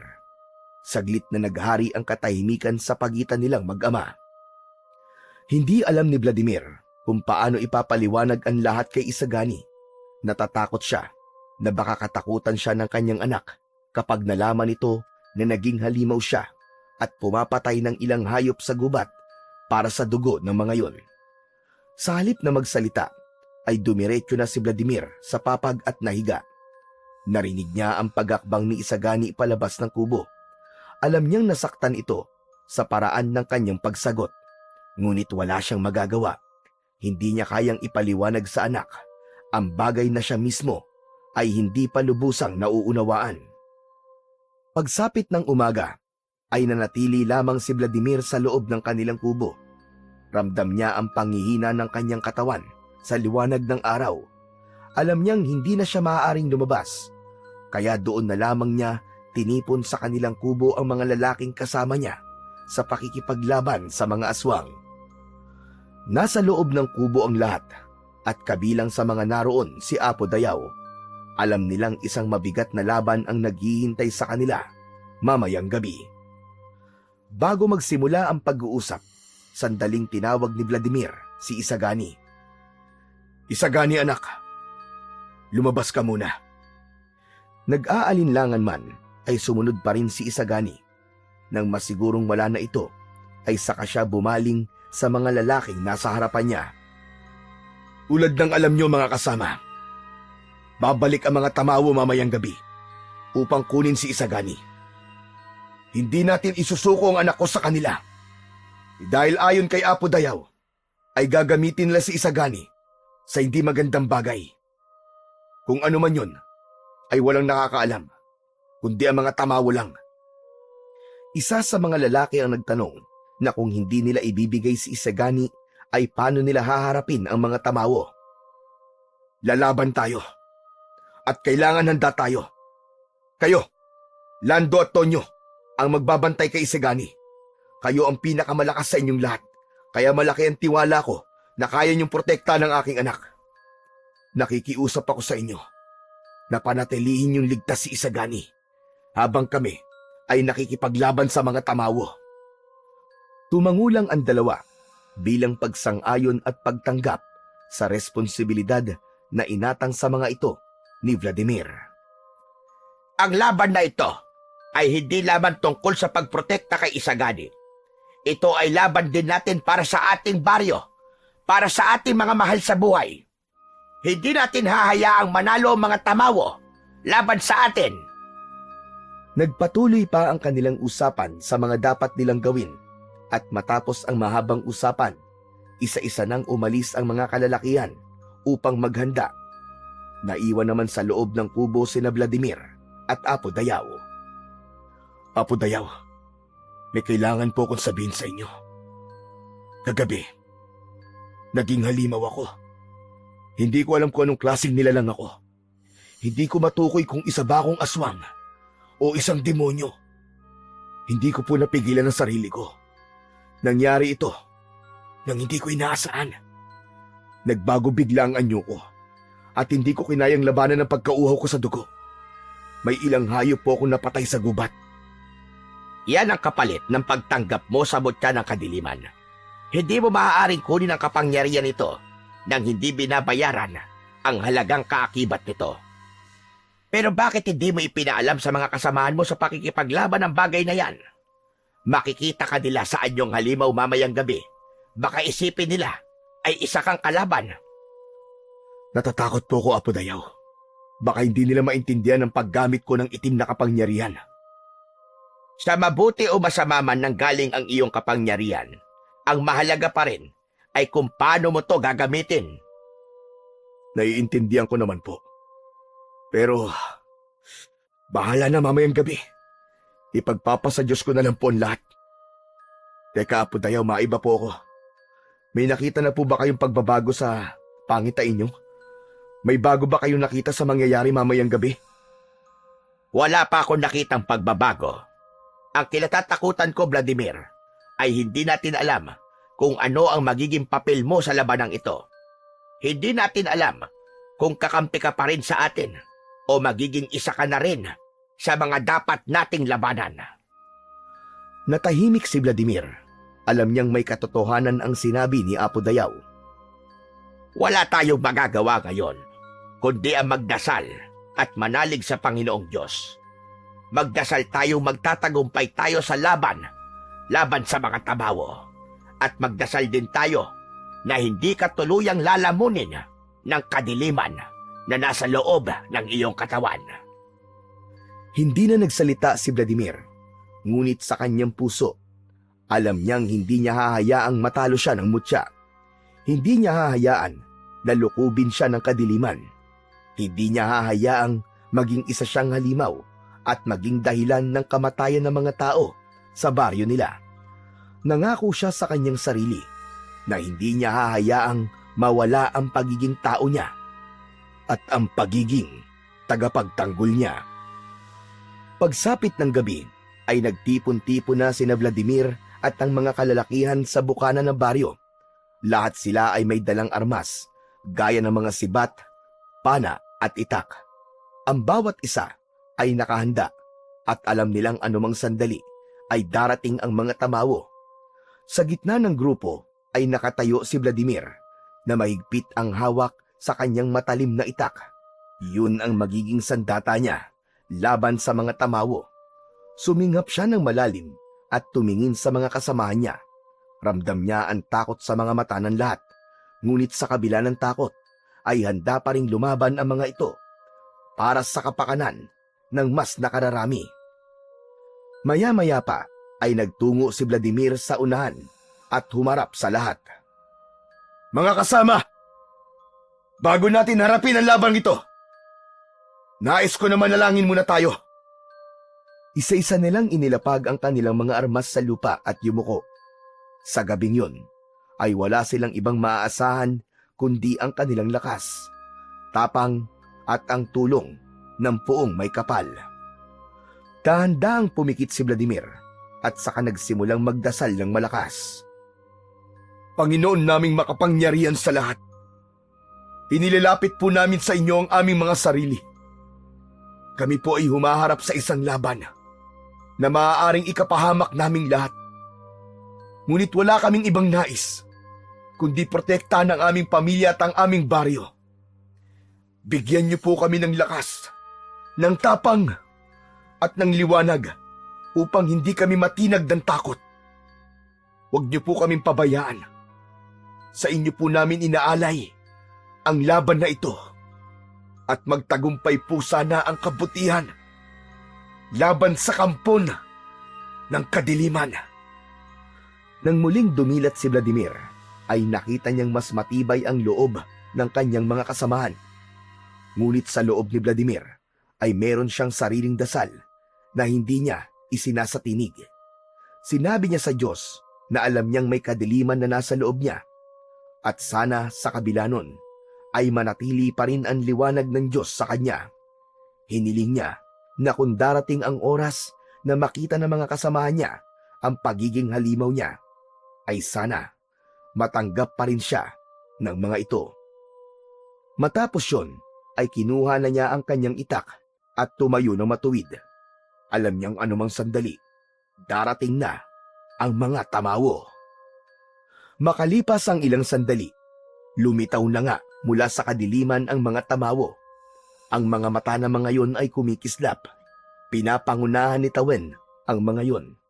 Huminto ang mga tamawo, ilang metro ang layo mula sa grupo ni Vladimir. Nasaan ang batang si Isagani? Ibigay niyo sa amin at payapa kaming lilisanin ang baryong ito. Hindi ko ibibigay ang aking anak sa inyo! Bahagyang lumitaw ang mapanuksong ngiti sa labi ni Tawen. Kung ganun, ikaw pala ang ama ng batang yun. Kung ayaw niyong ibigay sa amin si Isagani, ay sisiguraduhin kung dadalak ang dugo sa baryong ito at marami ang mamamatay. Kung may dadanak man dugo ngayong gabi, ay dugo niyo yun at hindi sa amin! Isang malalim na katahimikan ang bumalot sa buong paligid at sa isang iglap, sumugod ang mga tamawo. Napasigaw ang ilan sa mga kalalakihan at agad na itinaas ng mga ito ang kanilang mga sandata. Ngunit bago pa man makalapit ang mga tamawo, ay isang nakapangingilabot na sigaw ang pumuno sa paligid. At ang sigaw na yon ay nagmula kay Vladimir. Sa isang iglap ay nagbago ang anyo ni Vladimir at nag-anyong halimaw na siya. Napaatras ang ilang kalalakihan, kahit ang mga tamawo ay saglit na natigilan sa kahindik-hindik na itsura ni Vladimir. Nakita ni Vladimir ang gulat at takot sa mga muka ng kanyang mga kasama. Yung matakot mga kasama, ako pa rin ito. Hindi ko kayo sasaktan. Kakampi niyo pa rin ako. Upang patunayan ni Vladimir sa mga kasamahan niya, nakakampi pa rin siya ng mga ito, ay mabilis niyang sinunggaban ng isang tamawo na pasugod sa kanila. Bumaon ang matutulis ng kuko sa dibdib nito. Binunot niya ang puso ng tamawo at dinurog yun sa kanyang palad. Isa pang tamawo ang nagtangkang umatake kay Vladimir, ngunit sa bilis ng galaw niya ay hindi ito umubra sa kanya. Hindi na nakapalag ang tamawo nang sakmalin niya ito sa leeg. Matapos yun, ay malakas niya itong binalibag sa lupa at hinayaan niya yung maubusan ng dugo. Isa-isa niyang pinatay ang mga tamawo sa isang hindi makataong bilis at lakas. Lahat ng tamawo na sinusubukan siyang atakihin ay matagumpay niyang napapaslang. Nakita yon ng kanyang mga kasama, hanggang sa ang takot ng mga yon ay unti-unting napalitan ng pagtitiwala kay Vladimir. May isang sumigaw na kailangan nila ang tulong ni Vladimir bilang isang halimaw, at doon na nagsimulang tanggapin ng mga tao ang nakakatakot na anyo ni Vladimir. Malakas na sumigaw ang mga kalalakihan at buong tapang na lumaban ang lahat sa mga tamawo. Naramdaman ni Vladimir ang labis na kagustuhan ng lahat na manalo sa laban sa mga tamawo. Naging malikot ang kanyang mga mata at hinanap niya ang bawat kasamahan niya na nangangailangan ng tulong. Nakita niya ang isang lalaking may hawak na sibat ang umaatras habang inaatake ng dalawang tamawo. Mabilis na sumugod si Vladimir at hinablot ang isang tamawo at hinati ito sa dalawa gamit ang matatalas niyang kuko. Itinarak naman niya ang kanyang matutulis na kuko sa tiyan ng pangalawang tamawo. Isa pa sa mga kasamahan ni Vladimir ang nakita niyang nasugatan dahil sa isang tamawo. Agad niyang tinapik ang likod ng tamawo at walang awa niyang nilapa ang leeg nito habang sa tuluyan itong malagutan ng hininga. Sa gitna ng pakikipaglaban ay biglang kinabahan si Vladimir. Nang igala niya ang kanyang mata ay napansin niyang wala na roon si Tawen. Ngunit habang patuloy siyang lumalaban, isang masamang kutob ang bumalot sa kanya. Alam niyang hindi basta-basta aatras si Tawen at iisa lang ang posibleng dahilan kung bakit ito umalis. Agad na nilisan ni Vladimir ang labanan. Tumakbo siya ng mabilis patungo sa kanilang bahay at nang makarating siya sa kanilang kubo ay nakita niya si Tawen na hawak-hawak si Isagani sa kamay. Sa paanan nito ay nakahandusay ang dalawang lalaking inatasan niyang magbantay kay Isagani. Wala nang buhay ang dalawa. Nakadilat ang mga mata ng mga yon at may malalalim na sugat sa katawan. Sumiklab ang galit at puot sa dibdib ni Vladimir. Bitiwan mo ang anak ko, hayop ka! Ama! Ama, ikaw ba yan? Talaga bang iniisip mo na anak mo ang batang ito? Hindi mo ba naisip kung bakit nais namin makuha ang batang ito? Dahil si Isagani ay hindi mo anak. Ang totoong ama nito ay ang aking kapatid na si Umobo, na dati namin pinuno, na pinaslang ng mga tao. At ang dugo ni Isagani ang siyang kailangan namin upang buhayin muli si Umobo. Sandaling natahimik at natulala si Vladimir sa isiniwalat ni Tawen. Ngunit hindi niya yun pinagtuunan ng pansin dahil ang tanging nasa isip niya ay ang kaligtasan ni Isagani. Malakas na sumigaw si Vladimir at sinugod niya si Tawen. Binitiwan naman ni Tawen si Isagani at tumalon ito sa isang puno. Mula sa puno ay umatake ang pinuno ng mga tamawo patungo kay Vladimir habang nakaumang ang matatalim nitong kuko. Ngunit mabilis siyang iniwasan ni Vladimir. Inikutan niya si Tawen at dahil sa bilis niya ay hindi nito nagawang pigilan ang pagbaon ng mga kuko niya sa dibdib nito. Malakas na sumigaw si Tawen at buong lakas siya nitong itinulak. Halos lumipad si Vladimir at bumangga ang likod niya sa haligi ng kanilang kubo. Bakit ba pinoprotektahan mo pa ang batang yan? Hindi mo siya anak. Ang dugo namin ang dumadaloy sa ugat niya. Wala na akong pakialam sa mga sinasabi mo. Anak ko si Isagani at yun ang pinaniniwalaan ko. Muling sumugod si Vladimir, ngunit nang malapit na siya kay Tawen, ay bigla siyang nawala sa paningin nito. Nagmistula siyang itim na makapal na usok, kagaya ng anyo ni Baal nang makita niya yon sa loob ng kuweba. Pumaikot siya kay Tawen, na gulong-gulo na sa ginagawa ni Vladimir. Biglang bumalik sa pagiging anyong halimaw si Vladimir, at sa sandaling yon ay nasa harap na siya ni Tawen. Hindi na niya hinintay pang makapagbigay ng anumang reaksyon si Tawen, at mariin niyang pinadaan ang matatalim niyang kuko sa dibdib nito, pababa sa tiyan ng tamawo. Mabilis na sinakal ni Vladimir si Tawen at dinurog niya ang leeg nito gamit lamang ang kanyang isang kamay. Sumambulat ang dugo ni Tawen at nang pakawalan ito ni Vladimir ay walang buhay itong bumagsak sa malamig na lupa. Huminga ng malalim si Vladimir. Tumingin siya kay Isagani na nakatulala pa rin. Mabilis siyang tumalikod sa kanyang anak at tumakbo siya pabalik sa mga kasama niya na alam niyang nakikipaglaban pa rin sa mga tamawo. Habang tumatakbo si Vladimir ay nararamdaman niya ang unti-unting pagbabalik niya sa pagiging tao hanggang sa tuluyan ang nawala sa kanyang kaanyuan ang pagiging isang halimaw. Pagbalik niya sa kanyang mga kasamaan ay naabutan niya nagtatakbuhan na patakas ang mga natitirang tamawo. Doon niya napagtanto na si Tawen ang pinagkukunan ng lakas ng mga ito. Dahil patay na si Tawen ay wala na ring lakas ang mga alagad nito para makipaglaban sa kanila. Napabuntong hininga si Vladimir. Ang digmaan ay tapos na, pero hindi pa rin natatapos ang kanyang personal na laban. Bumalik ang kanyang isipan kay Isagani. Mabilis niyang binalikan ang kanyang anak. Nakita niya ito sa labas ng kubo. Nilapitan niya ito, pero bigla itong umatras. Wag! Wag kang lalapit, Ama! May dugo akong tamawo! Kalaban mo rin ako! Isagani, anak. Kahit sino ka pa, anak pa rin kita at hindi magbabago yun. Hindi mababago ng sinabi ni Tawil ang pagiging ama ko sa'yo. Wala akong pakialam sa dugong nananalaytay sa'yo. Basta't ang para sa akin, ikaw ang nag-iisa kong anak, Isagani.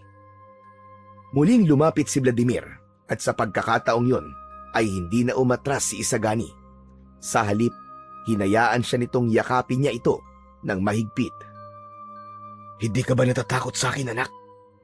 Isa na akong halimaw. Wala po akong pakialam kahit ano pa po kayo, Ama. Ano man po ang mangyari, ikaw pa rin po ang tatay ko at mahal na mahal ko po kayo. At sa sandaling yon ay parang bula na nawala ang lahat ng bigat sa puso ni Vladimir. Hanggang mula sa hindi kalayuan ay narinig nila ang malalakas na sigawan ng mga tao. Hindi na yon sigaw ng takot, kundi isang sigaw ng tagumpay. Narinig nila ang halakhakan at tuwang-tuwang boses ng kanilang mga kabaryo na nagdiriwang sa pagkapanalo nila laban sa hukbo ng mga tamawo. Ngunit sa kabila ng tagumpay ni Vladimir laban sa mga tamawo, ay nananatili ang bigat sa dibdib ni Vladimir nang ipaliwanag niya kay Isagani ang tungkol sa mutya ng kadiliman. Alam niyang hindi niya matatakasan ang kapalit na hiningi sa kanya ni Baal, dahil kapag ginawa niya yon, ay buhay naman niya ang magiging kapalit. Naging masakit para kay Isagani ang katotohanan yon. Pero sa halip na magpakalunod sa lungkot, ay pinili nilang sulitin ang natitirang mga araw na magkasama silang mag-ama. At sa kabila ng katotohanan na hindi totoong anak ni Vladimir si Isagani, ay hindi yun naging hadlang upang ipadama niya rito ang pagmamahal ng isang tunay na ama. Hanggang sa dumating ang gabi ng ikatlong pagbilog ng buwan, ipinagkatiwala ni Vladimir si Isagani kay Apo Dayaw. Niyakap ni Vladimir si Isagani sa huling pagkakataon bago niya tinahak ang daan patungo sa kagubatan, hanggang sa marating na niya ang kuweba na magsisilbi niyang bilangguan. Si Vladimir na ang pumalit kay Baal bilang tagapagbantay ng mutya ng kadiliman. Tahimik niyang tinanggap ang kanyang tadhana, ngunit hindi siya nawawalan ng pag-asa na may isang tao na susubok at magtatagumpay na makuha sa kanya ang mutya upang tuluyan siyang makalaya at muling makapiling ang anak niyang si Isagani. Sa kabila ng pagiging kampon niya ng dilim, ay hindi maaalis kay Vladimir ang pananampalataya sa Diyos. Patuloy siyang nagdadasal na sana ay magkaroon ng himala at mawala sa isang iglap ang itim na espiritong nasa loob ng kanyang katawan. Oo, nagawa niyang ibenta ang kanyang kaluluwa sa demonyo dahil sa pagmamahal niya sa kanyang anak. Naniniwala naman siya na katawan lang niya ang makukuha at masasakop ng demonyo. Ngunit hindi makukuha ng mga ito ang kanyang paniniwala at pananampalataya sa poong may kapal.